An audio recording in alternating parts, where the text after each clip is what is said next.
जय हिंद दोस्तों। एक्सरसाइज जानकर अड्डा में आप लोगों का स्वागत है।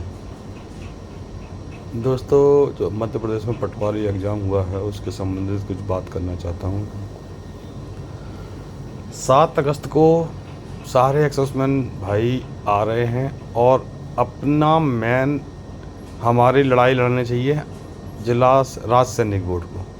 राज्य सैनिक बोर्ड भोपाल के पास आएंगे, सभी एकत्रित होंगे क्योंकि ईएसवी के पास कोई पावर नहीं है हमारे संबंध, उनके पास कोई जानकारी नहीं है हम डेमोलाइज्ड हैं या नहीं हैं, हमें 5% बोनस मिलना चाहिए नहीं मिलना चाहिए।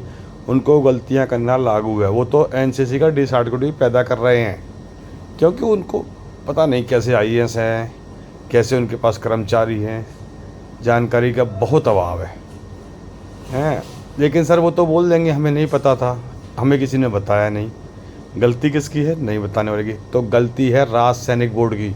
नोटिफिकेशन ये करते क्या हैं वहाँ पे? सिर्फ चाय पानी पीते हैं क्या भैया? इनका काम है ना, जो भी नोटिफिकेशन निकले हुए हैं उसमें भूतपूर्व से संबंधित क्या जानकारी आई है, क्या नोटिफिकेशन आए हैं, काम किसका? राज्य सैनिक बोर्ड का। राज्य सैनिक बोर्ड का काम ही यही है, तुम्हारे सारे क्लेम्स, तुम्हारी जो समस्याएँ हैं, तुम्हारे जो भी समस्याएं हैं, जो भी नोटिफिकेशन हैं, नौकरियां 10% पूरी मिल रही हैं नहीं मिल रही हैं, तुम्हारी नौकरियों के ऊपर कोई सैन तो नहीं लगा रहा है, यही तो राज्य सैनिक बोर्ड का काम है।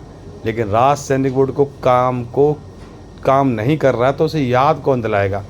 और भैया कल आप चले जाओ, कल मैं चला जाऊँ, परसों तीसरा चला जाए, सब एक आदमी को आंसर देने के लिए वो पर्याप्त हैं। वो ब्रिगेडियर हैं और अपन लोग जो भी जिस अदर रैंक से आए हैं उनके सामने वो एक अच्छी तरह समझाए थे। लेकिन क्यों हम अपनी बात नहीं बोल पाते? क्योंकि वो हमें ऐसी लाइनों में फंसा देते हैं जिसके पास शायद उस बात का आंसर उस बंदे के पास ना हो जो इंडिविजुअल गया था।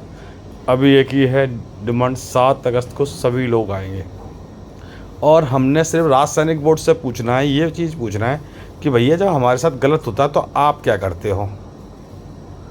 अगर ये बोनस का जो पॉइंट का उन्होंने नोटिफिकेशन में गलत लिखा तो आपने क्या एक्शन लिया और कब एक्शन लिया, और आपने वो एक्शन उस दिन क्यों नहीं लिया? चलो एक लाइन ये हो गई।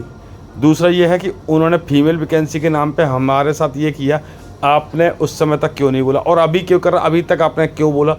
और आपको उसके लिए आवेदन की क्या आवश्यकता है भैया? आप फॉल्सॉल हो, इंचार्ज हो आप हमारे, आपको हम आवेदन देंगे और आप दोगे, मतलब ये है कि हम आपसे भीख मांगेंगे सर हमारी वैकेंसी दे दो, हम रोएंगे तब आप जाओगे? मतलब आप क्या मुद्दा क्या है? फिर आपको क्यों बैठा है? हम डायरेक्टली रो लेंगे सामने, किस लिए आप तनख्वाह ले रहे हो? तो हमने राज्य सैनिक बोर्ड में जाके ये लाइनें बोलनी है और 7 अगस्त को हमने राज्य सैनिक बोर्ड हिलाना है। मैंने दुनिया के हर कोने में पटवारी के लिए कोशिश कर ली। ईएसवी बोलता है सामान्य प्रशासन विभाग बोलता है ग्वालियर पटवारी विभाग, ग्वालियर पटवारी वाला बोलता है कि मैंने कर दिया है और मैंने भेज दिया प्रशासन विभाग में। प्रशासन विभाग कोई आंसर नहीं दे रहा, बोले नहीं वो हमने उनको भेज रखा है। ये चल रही है इनकी कहानी। अब प्रशासन विभाग और ग्वालियर विभाग दोनों जगह की ये है कि जानकारी मैंने कन्फर्म ले ली है, दोनों के आंसर बताता हूँ आपको। भोपाल वाला बोलता है हमने ग्वालियर भेज रखा है, ग्वालियर वाला बोलता है कि हमने फीडबैक दे के भोपाल भेज रखा है और आपका हो जाएगा। बता कोई क्लियर नहीं रहा है और ये लोग चाहते हैं हमें चूतिया बनाते रहें। ग्वालियर में हम 6 आदमी जाते हैं, वो हमें ऐसा दे देते हैं, पर हम क्या करेंगे भैया? वो जॉइंट कमिश्नर है, कोई लड़ाई थोड़ी ना करेंगे। जी सर, ओके सर, ठीक है सर, ठीक है सर, प्लीज़ सर, इतना बोल बाल के आ जाते हैं। फिर प्रशासन विभाग अपना में जाते हैं, सामान्य प्रशासन विभाग में अपने बंदे जाते हैं, 4-5 बंदे वहाँ जाते हैं, वो पूछते हैं सर हमारे लिए कुछ हुआ, हमारे साथ ये फीमेल वैकेंसी नहीं मिली है, इनके बारे में कुछ हुआ? उनको बोल दिया था हो रहा है, हमने डॉक्यूमेंट भेज रखे हैं, हमने आपकी रिक्वेस्ट को ग्वालियर भेज रखा है। अच्छा, ग्वालियर वाले बोलते हैं भोपाल फीडबैक दे दिया, भोपाल वाले बोलते हैं हमने ग्वालियर भेज रखा है। हकीकत क्या है? ना ग्वालियर वाले बता रहे हैं ना भोपाल वाले बता रहे हैं, लेकिन हम 4-6 ग्वालियर के 4-6 भोपाल के, मुद्दा यही है सर। और यही हमारा राज्य सैनिक बोर्ड है किस लिए यार? राज्य सैनिक बोर्ड का मेन काम है राज्य के अंदर जो भी वैकेंसियाँ आ रही हैं, भूतपूर्व सैनिकों की वैकेंसियों के ऊपर पूरे भूतपूर्व सैनिक भर्ती हो रहे नहीं हो रहे, उनकी वैकेंसियों पे भर्तियों में कोई कोई किसी प्रकार की वो तो नहीं हो रही है, उनको वैकेंसियाँ मिल रही हैं नहीं मिल रही हैं, और 10% पूरा कोटा मिल रहा है नहीं मिल रहा है, उनकी वैकेंसी कोई दूसरा तो नहीं भर रहा है। और हमारे साथ जो अन्याय हो रहा है, तो राज सैनिक बोर्ड चाय पी रहा है। भाइयों, हमें राज सैनिक बोर्ड की कुंडी खटखटानी, इनको तनख्वाह लेने की ताकत बतानी है, क्योंकि सेना में तो बहुत आसान होता है, हमारे साथ साथ कोई गलत होता भी नहीं है। हमारे सारे पार्ट 2 जो भी है सब कुछ है, अगर हमने नीचे वाले ने नहीं किए, क्लर्क ने नहीं किए, तो हम सीओ के पास जाते हैं और सब कुछ हो जाता है। तो ऐसे ही है यहाँ पर, राज्य सैनिक बोर्ड से के पास अपने चलना ही पड़ेगा। और 7 अगस्त को मैं क्या हमारे जो भी ग्रुप में हैं सारे बंदों ने डिस्कस किया है, 7 अगस्त को लोग चल रहे हैं। 7 अगस्त 10 बजे राज्य सैनिक बोर्ड के सामने मिलेंगे।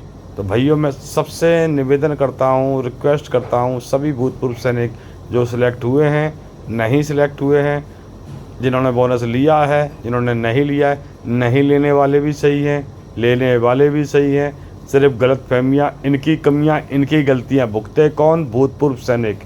तो सभी आओ, अपन बात करेंगे, सभी मिलेंगे और अपनी डिमांड रखेंगे। गलती तुम करो, भुगतान हम नहीं करेंगे, भुगतान भी तुम करोगे। हमें हमारी 10% पूरी वैकेंसी चाहिए। और भैया, अगर पटवारी की भर्ती माल कईयों के दिमाग में ये घूम रहा होगा, अरे वो तो भर्ती कैंसिल होना, अरे हो ना हो अगली बार भी होगी, तो भी हमें सेम चाहिए यार। और धमाका इतनी तेज होना चाहिए ना कि कान खुल जाएं राज सैनिक बोर्ड के। मैं तो आप लोगों से रिक्वेस्ट करूंगा, और इस वीडियो को ज़्यादा से ज़्यादा फैला दो सर, प्लीज़।